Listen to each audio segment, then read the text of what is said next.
सभी को जय मसीह की, praise the lord, welcome immortal soul में। तो हमें पता है कि अन्य भाषा क्या करती है। मैंने अन्य भाषा के बारे में एक वीडियो में डिस्कस करी है और ये पार्ट 2 वीडियो है। वो वीडियो में मैंने अच्छे से वर्णन नहीं कर पाया, बट मैं आप लोगों को ये वीडियो से फिर से मैं वापस से लाया हूँ ताकि आप लोगों को अच्छी रीति से समझ में आए कि आप अन्य भाषा के वरदान को आप कैसे पा सकते हो। अन्य भाषा का वरदान हमें तब मिलता है जब हम यीशु मसीह पर विश्वास कर जाते हैं और जब हम परमेश्वर से सच में भूख और प्यास को जब यीशु मसीह के सामने दिखाते हैं तो यीशु मसीह हमारा सुनता है और हमें प्रोवाइड करवाता है। अब हमें पता है कि जब हम कुरिन्थी में पढ़ते हैं, जब 1 कुरिन्थी 14:2 में पढ़ता है, क्योंकि अन्य भाषा जो बात करता है परमेश्वर से बातें करता है, तो आत्मा में होकर भेद की बातें करता है। तो जो अन्य भाषा में बातें करता है, ऐसी ऐसी बातें वो बोलता है जो शैतान कभी नहीं समझ सकता और परमेश्वर उसको डायरेक्ट प्रोवाइड करता है। अब दानियल के बारे में जानते होंगे कि दानियल जब वो प्रार्थना करता बुद्धि में प्रार्थना कर रहा था, तो जिसके कारण शैतान भी वो भाषा को समझ रहा था, तो शैतान ने उसकी प्रार्थना को रोक दिया। क्यों रोक पाया? क्योंकि वो बुद्धि से प्रार्थना कर रहा था। तो जब हम अन्य भाषा में जब बात करते हैं तो उसे कोई नहीं समझ सकता, और जब कोई नहीं समझ सकता तो वो शैतान उस प्रार्थना को रोक नहीं सकता है। वो पावरफुल एक आग के समान वो प्रार्थना जाती है ऊपर में, तो शैतान इस चीज को कभी रोक नहीं सकता। इसलिए अन्य भाषा हमारे लाइफ में, हमारे मसीह लाइफ में के जीवन में बहुत ज्यादा इंपॉर्टेंट रोल करती है अगर हमारे पास ये अन्य भाषा का वरदान है तो। अब अन्य भाषा का वरदान हमें कैसे मिल सकता? आपने बहुत कोशिश करी, बहुत मेहनत करा, बहुत मांग रहे हो, लेकिन आपके अंदर वो भूख है या नहीं है, प्यास है कि नहीं, वो आपने आप ये आपके अंदर, चलो बाई चांस आपके अंदर वो भूख है, प्यास है, लेकिन आप परमेश्वर के सामने जब तक प्रकट नहीं करोगे कि मैं कितना भूखा हूँ ये अन्य भाषा के वरदान को लेकर, तो तब तक यीशु मसीह आपको दे नहीं सकता अगर आप भूख को और प्यास को यीशु मसीह के सामने में दिखाओगे नहीं। कई लोग अन्य भाषा मांगते हैं, फिर जब उसे नहीं मिलता तो वो मांगना छोड़ देते हैं, बोलते कोई बात नहीं, अन्य भाषा का वरदान नहीं मिला तो क्या हो गया। वो अविश्वास दिखाते कि यीशु मसीह मुझको अन्य भाषा का वरदान नहीं देगा, अन्य भाषा का वरदान समय तृप्त नहीं करेगा, वो ऐसा अविश्वास दिखाते। और परमेश्वर का वचन कहता है कि परमेश्वर को विश्वास किए बिना प्रसन्न करना अनहोना है। लोग सोचते हैं अन्य भाषा वरदान अगर मांगा इसका लगता है, इसके बाद लगता है मुझे अन्य भाषा का वरदान नहीं मिलेगा, तो परमेश्वर देता भी नहीं। होता है कि तू जब मांगे तो प्रतीति कर ले तो वो तुम्हारे लिए हो जाएगा। तो अगर हमारे अंदर विश्वास, हमारे अंदर वो फेथ अगर नहीं है कि अन्य भाषा मुझे मिलेगा, मुझे मिलेगा, मुझे मिलेगा, मुझे नहीं मिलेगा, तो अगर आप ऐसा फेथ रखते हो कि अन्य भाषा आपको वरदान नहीं मिल सकता, तो आप 100% ये लिख कर ले लो, आपको अन्य भाषा कोई भी दिला नहीं सकता। आप कहीं पर भी चले जाओ, आप कितना ही रो लो, लेकिन आपको अन्य भाषा वरदान कभी नहीं मिलेगा। जब तक आप ये विश्वास नहीं करोगे कि अन्य भाषा मुझको मिल सकता है, तब तक अन्य भाषा वरदान आपको मिलेगा। आपको विश्वास करना है कि प्रभु मुझको अन्य भाषा का वरदान दे सकता है।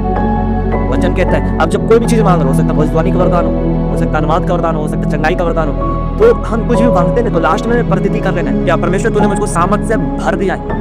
वो 12 साल की रोगी के साथ क्या था, जिसका लहू बहता था, वो विश्वास करता था कि जब मैं उसके वस्त्रों को छूऊंगी तो मैं चंगी हो जाऊंगी। क्या आप ये विश्वास करते हो कि जब यीशु मसीह के मैं भवन में जाऊंगा या जाऊंगी तो मुझे अन्य भाषा का वरदान मिल जाएगा, अभी मिलेगा मुझको? आप ये विश्वास करते हो? आप क्या यीशु मसीह के पास विश्वास करके जाते हो? क्या आप आशा रखते हो? परमेश्वर का वचन इब्रानियों 11:1 में कहता है विश्वास आशा की वस्तु का निश्चय और अनदेखी वस्तुओं का प्रमाण है। तो आप आशा यीशु मसीह के सामने रखते ही नहीं हो, तो यीशु मसीह आपको कैसे दे सकते हैं? आपको ये लगता है कि मुझे अन्य भाषा का वरदान जरूरी नहीं है, आपको ये लगता है कि अन्य भाषा मेरे लिए नहीं है, तो परमेश्वर आपको कभी नहीं दे सकता, आपको कभी नहीं देगा।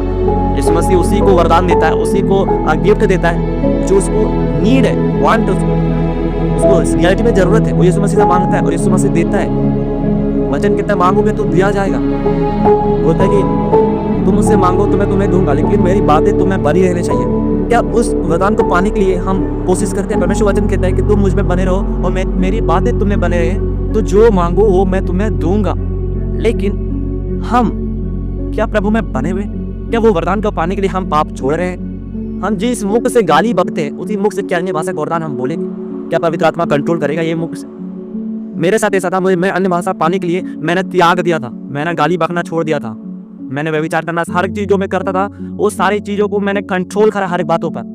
दोस्ती यारी मैंने छोड़ी, ऐसा बुरी संगति मैंने छोड़ी, मैंने गाली बकना छोड़ा, तब मुझको अन्य भाषा का वरदान मिला। एंड मैं अन्य भाषा में बातें करते करते मैं एक आत्मिक रेलम में चला गया। जब मैं अन्य भाषा में बात कर रहा था, एक हेवनली ऐसा महसूस करता था, एक्सपीरियंस करता था। मेरे साथ ऐसा हुआ था।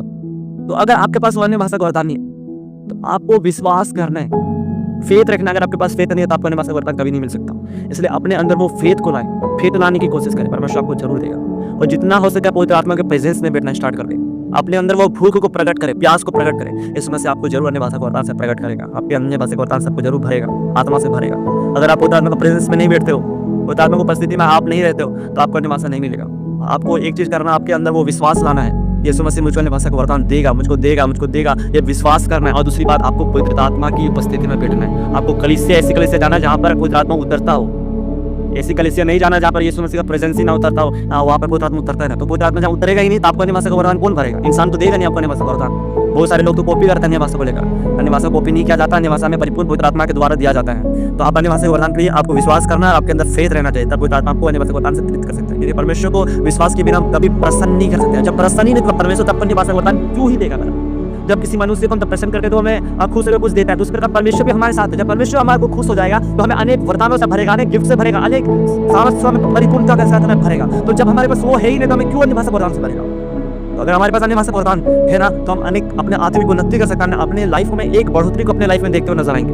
तो हमको अन्य भाषा वरदान विश्वास और फेथ के ना प्रेजेंस के साथ भरते जाना है। ओके, तो मैं आशा करता हूं आप ये वीडियो से समझ पाएगा अन्य भाषा वरदान कैसे पा सकते हैं, अन्य भाषा के क्या बेनिफिट्स हैं। तो सभी को जय मसीह की, प्रेज द लॉर्ड। और ये बातों का जरूर से ध्यान रखना, और कोई अन्य भाषा के बारे में अगर आप जानना चाहते हो तो डिस्क्रिप्शन में नंबर दिया गया है, आप उस नंबर से कांटेक्ट कर सकते हो और मैं आपको और भी अच्छे रीति से बता सकता हूँ। तो सभी को जय मसीह की, प्रेज द